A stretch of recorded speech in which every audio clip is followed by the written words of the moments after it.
cerita.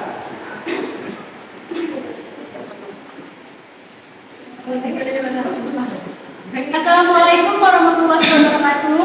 Waalaikumsalam warahmatullahi wabarakatuh.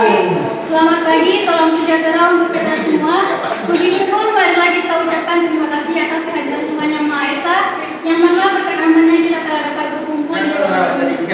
Yang terhormat kepada Ibu Sri Giovanni Teza SPD MPDE selaku dosen pengampu mata kuliah pada pagi hari ini.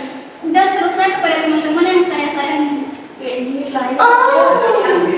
Perkenalkan, saya Renzani Zulmai Putri sebagai moderator yang akan memandu perjalanan diskusi kita pada pagi hari ini. Di sini saya tidak sendiri, ditemani oleh rekan-rekan saya yaitu Saudari Resti dan Saudara Andre. Baiklah, diskusi kali ini saya akan membaginya ke dalam beberapa sesi. Sesi pertama penyampaian materi, sesi kedua diskusi dan tanya jawab, dan sesi ketiga penutup. Baiklah, untuk mempersingkat waktu langsung saja kita masuk kepada penyampaian hari ini. Untuk pemateri pertama akan dibawakan oleh Saudara Andre. Kepada Saudara Andre, waktu dan tempat ini silakan. Assalamualaikum warahmatullahi wabarakatuh. Waalaikumsalam warahmatullahi wabarakatuh. Baiklah, saya Andre Martin akan menyampaikan diskusi kita pada pagi hari ini yang berjudul Jurnal Penyesuaian. Di sini sama-sama kita lihat pengertian dari jurnal penyesuaian adalah jurnal yang disusun dengan tujuan untuk menyesuaikan saldo di buku besar guna kepentingan pelaporan keuangan di akhir periode.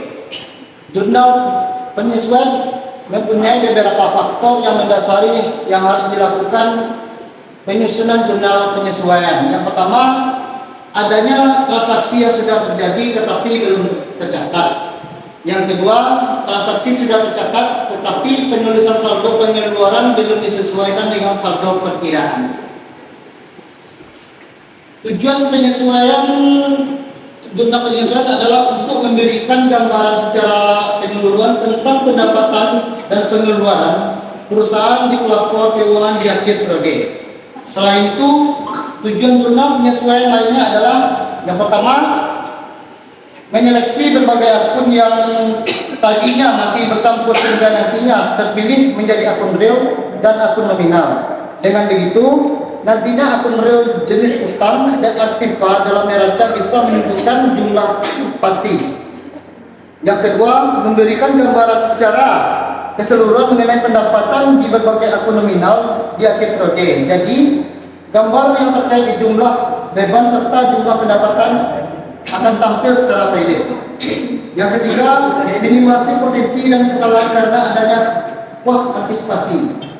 Yang kelima, menunjukkan konsisten akuntansi perusahaan sesuai dengan SOP. Untuk yang selanjutnya yaitu fungsi dari jurnal penyesuaian. Yang pertama, mengetahui kondisi yang sebenarnya dari akun nominal dalam suatu periode tertentu. Untuk yang kedua, mengetahui situasi dari akun real seperti harta, kewajiban dan modal di akhir periode. Berdasarkan jenis akunnya, jurnal penyesuaian dibagi menjadi dua. Yang pertama jenis jurnal penyesuaian berdasarkan akun nominal, yaitu akun pendapatan dan beban yang perlu disesuaikan di akhir periode. Gunanya adalah untuk menunjukkan saldo yang benar-benar menjadi beban atau pendapatan pada periode tersebut. Untuk yang kedua yaitu jurnal penyesuaian berdasarkan akun real, yaitu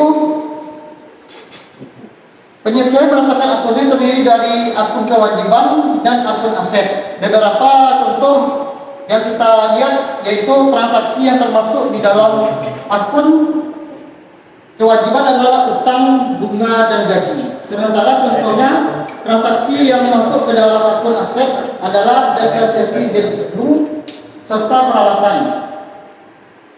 Pencatatan pada jurnal penyesuaian merupakan salah satu tahap penting dalam akuntansi karena jurnal ini pencatatan real balance menjadi updates dan komplit.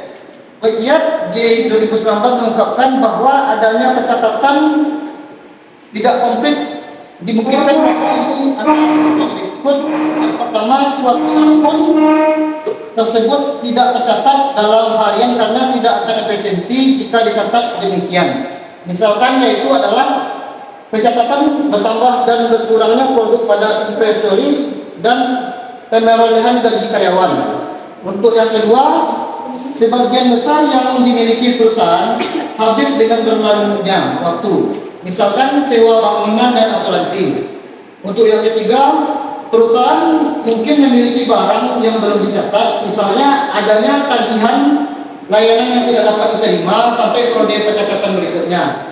Jadi, jurnal penyesuaian biasanya akan dibuat oleh perusahaan setiap kali perusahaan akan menyusun sebuah laporan keuangan. Mungkin yang dapat saya sampaikan. Selanjutnya saya kembalikan kepada moderator. Terima kasih kepada Saudara Andre. Untuk materi selanjutnya akan disampaikan oleh Saudara Kasih. Kepada Saudara Kasih, waktu dan tempat dipersilakan.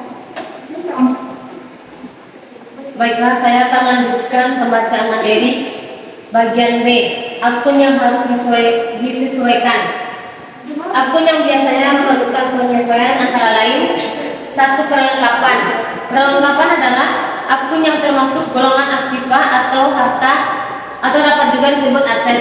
Benda yang termasuk pada akun perlengkapan ini adalah barang yang dibeli untuk kebutuhan operasional perusahaan namun tidak dijual kembali dan memiliki masa pemakaian kurang dari 10 tahun.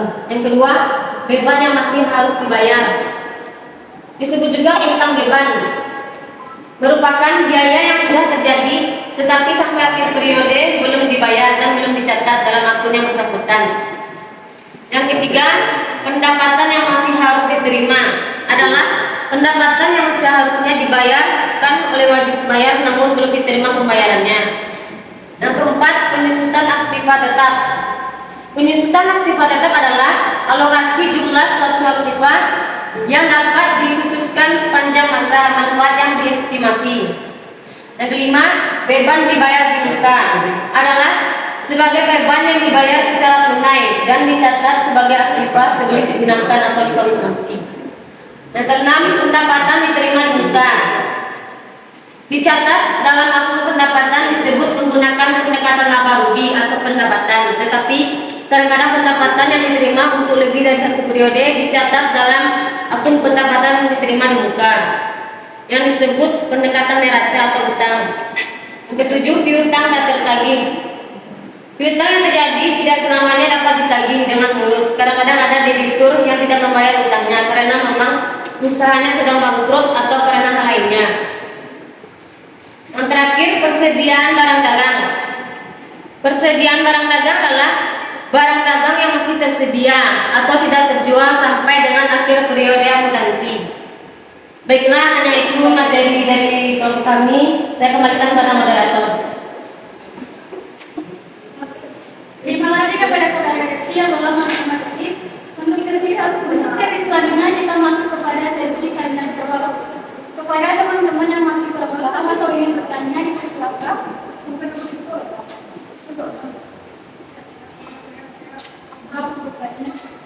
Pada Regi, Saudara Regi dipersilakan. Saya akan bertanya kepada kelompok 3, bagaimana jurnal penyesuaian mempengaruhi neraca, laporan laba rugi dan laporan arus kas. Bagaimana Jurnal penyesuaian mempengaruhi neraca, laporan laba rugi dan laporan arus kas. Untuk selanjutnya pada Saudari jawab aja. Bertanya,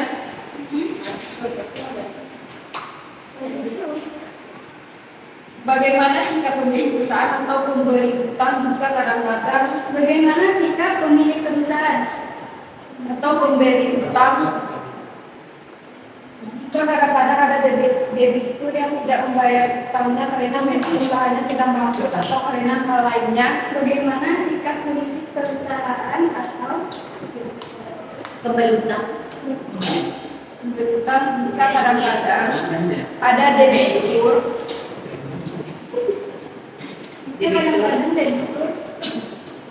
yang tidak membayar hutangnya karena memang usahanya sedang bangkrut atau karena hal lainnya. tidak membayar laporan karena bangkrut. Terima kasih kepada saudara. Apakah teman-teman masih ada yang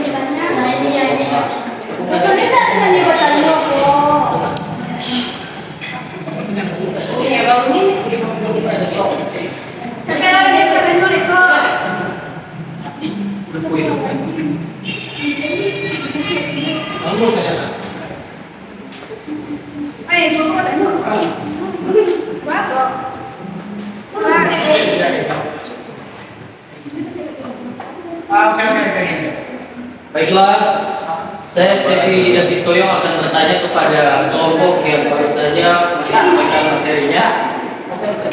Di dalam materi itu kan ada yang namanya akun nominal dan akun real tuh. Nah, pertanyaanku, jelaskan ya fungsi dari kedua jurnal penyesuaian berdasarkan kedua akun tersebut, yaitu akun real dan akun nominal. Ya. Apakah keduanya memiliki perbedaan atau tidak? Tolong dijelaskan. Dan berikan contoh pembuatan jurnal serta jelaskan proses pembuatan jurnal tersebut. Jelaskan fungsi dari jurnal tersebut dan apakah keduanya memiliki perbedaan Atau tidak? Serta berikan contoh dari proses pembuatan kedua jurnal penyesuaian tersebut yang berdasarkan akun nominal dan akun real. berikan contoh dari kedua Untuk pembuatan jurnal penyesuaian yang berdasarkan akun real dan akun nominal. Jelaskan ya cara-caranya seperti apa nih. Terima kasih kepada teman-teman yang telah bertanya. Untuk itu beri kami waktu untuk berdiskusi menjawab pertanyaan dari kami.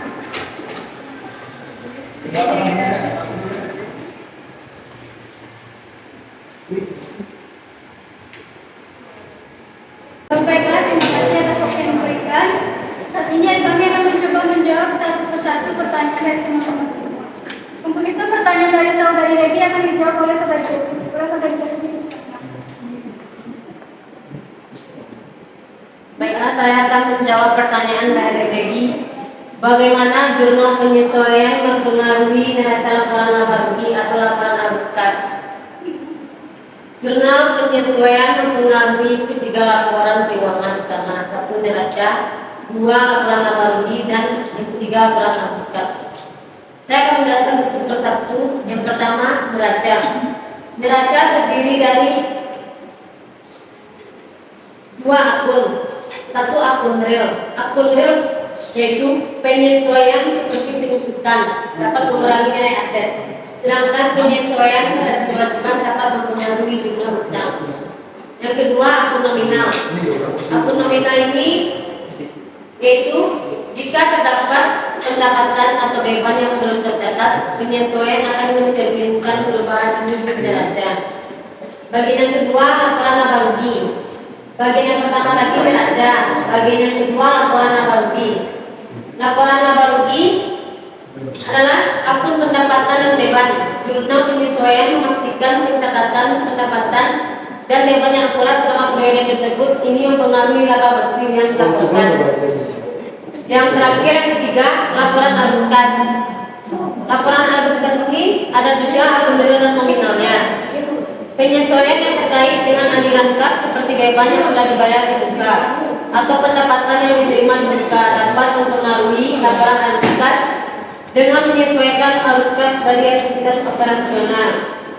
Dengan memasukkan jurnal penyesuaian, laporan keuangan mencerminkan transaksi yang sebenarnya terjadi selama periode tersebut, memastikan keakuratan dan kepatuhan dengan prinsip akuntansi. Baiklah, saya kembalikan kepada moderator. Terima kasih kepada saudari Kesti. Bagaimana saudari Regi? Apakah dapat memahami jawaban aku? Terima kasih. Untuk pertanyaan selanjutnya, pertanyaan dari saudari Nasa akan dijawab oleh saudara Andre. Saudara Andre, silakan. Nah, saya akan menjawab pertanyaan dari Sinata. Kita membeli perusahaan atau pemberian utang terhadap direktur yang tidak dapat membayar utangnya karena bangkrut dapat bervariasi tergantung pada berbagai faktor, termasuk situasi bisnis, hubungan dengan direktur dan mempertimbangkan hukum dan berarti beberapa yang mungkin bisa diambil. Yang pertama, kepedulian dan empati. Pemberian atau utang pemilik perusahaan mungkin memahami bahwa situasi kebangkrutan bisa sangat sulit bagi debitur. Yang kedua, penyelesaian utang. Mungkin terdapat upaya yang mencapai kesepakatan tentang utang bagaimana dapat menyelesaikan seperti pengawalan pembayaran atau perjanjian restitusi. Yang ketiga, kasus hukum. Jika diperlukan, pemilik perusahaan atau pemberi utang dapat mempertimbangkan hal tersebut. Yang keempat, likuidisasi aset. Dalam beberapa kasus, jika debitur bangkrut, pemilik perusahaan atau pemberi. Yang kelima, evaluasi bisnis. Pemilik perusahaan atau pemberi utang. Yang keenam, pertimbangan etika dan reputasi. Mungkin hanya itu dapat saya sampaikan. Saya tidak berharap.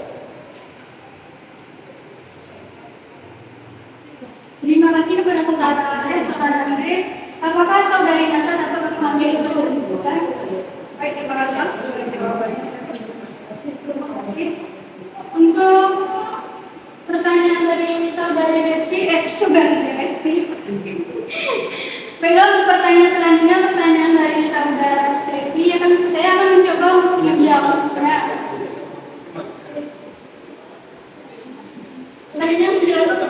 Menjelaskan fungsi dari penyesuaian jurnal berdasarkan akun real dan akun nominal. Terus, apakah keduanya memiliki perbedaan sama contoh pembuatan dari kedua akun tersebut?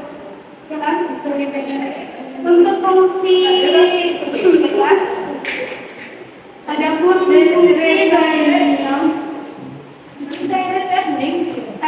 fungsi dari jurnal penyesuaian berdasarkan akun nominal yaitu untuk menentukan akun pendapatan dan akun beban dengan penyesuaian yang terjadi selama periode yang terjadi. Dengan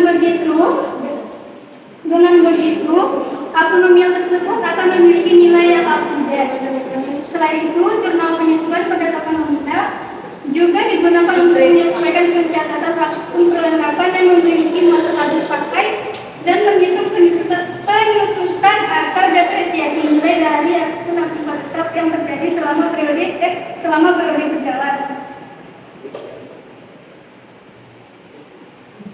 Itu kalau fungsi dari akun nominal. Sedangkan fungsi dari akun real, kalau akun real ini untuk menampilkan akun real dan nominal. Jadi untuk menampilkan akun real dan akun nominal. Dengan mengetahui kedua akun tersebut, maka pebisnis dapat menilai keadaan keuangan yang terjadi dalam satu periode. Dan tentunya penting untuk mengetahui kondisi keuangan kita. Selain itu, jurnal penyesuaian berdasarkan akun real juga digunakan untuk memastikan catatan saldo akun buku besar di akhir periode sehingga akan sama dengan saldo yang sebenarnya dan menghitung pendapatan dan beban berhutang yang belum dicatat dalam catatan tersebut. Terus perbedaan, apakah ada perbedaan? Ya jelas, perbedaannya yang pertama dari segi pencatatan. Jurnal penyesuaian berdasarkan nominal akun dicatat dalam laporan laba rugi, sedangkan jurnal penyesuaian berdasarkan akun real dicatat dalam laporan neraca. Yang kedua, berdasarkan jenis akun. Jurnal penyesuaian berdasarkan nominal digunakan untuk menyesuaikan saldo akun-akun pendapatan dan biaya yang belum dicatat dalam buku akuntansi. Sedangkan jurnal penyesuaian berdasarkan akun real digunakan untuk menyesuaikan saldo akun-akun aset dan kewajiban yang belum dicatat dalam buku akuntansi. Jadi kalau di akun penyesuaian, kalau di nominal itu kayak penyesuaian pendapatan dan biaya yang belum dicatat. Sedangkan di jurnal real, sedangkan di akun real pencatatan akun-akun aset dan kewajiban. Terus dari segi fungsi, jurnal penyesuaian berdasarkan nominal digunakan untuk menentukan akun pendapatan dan akun beban dengan penyesuaian yang terjadi selama periode akuntansi. Sedangkan jurnal penyesuaian berdasarkan akun real digunakan untuk menentukan real dan nominal. Yang terakhir berdasarkan saldo, perbedaan berdasarkan saldo. Akun nominal tidak memiliki saldo karena saldo di dalam akun ini sudah dipindahkan ke modal usaha. Sedangkan akun real memiliki saldo yang nantinya akan dibuka pada tahun berikutnya. Yang terakhir contoh pembuatan dari jurnal penyesuaian berdasarkan akun nominal dan Rio. Baca Rio. Sekian jawaban yang dapat saya berikan bagaimana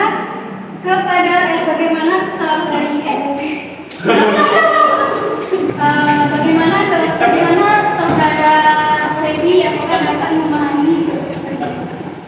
Terima kasih jawabannya saya. Terima kasih.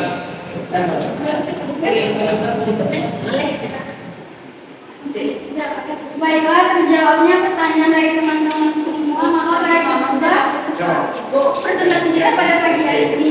Terima kasih kepada teman-teman yang telah berpartisipasi dan kami memohon maaf atas segala kekurangan.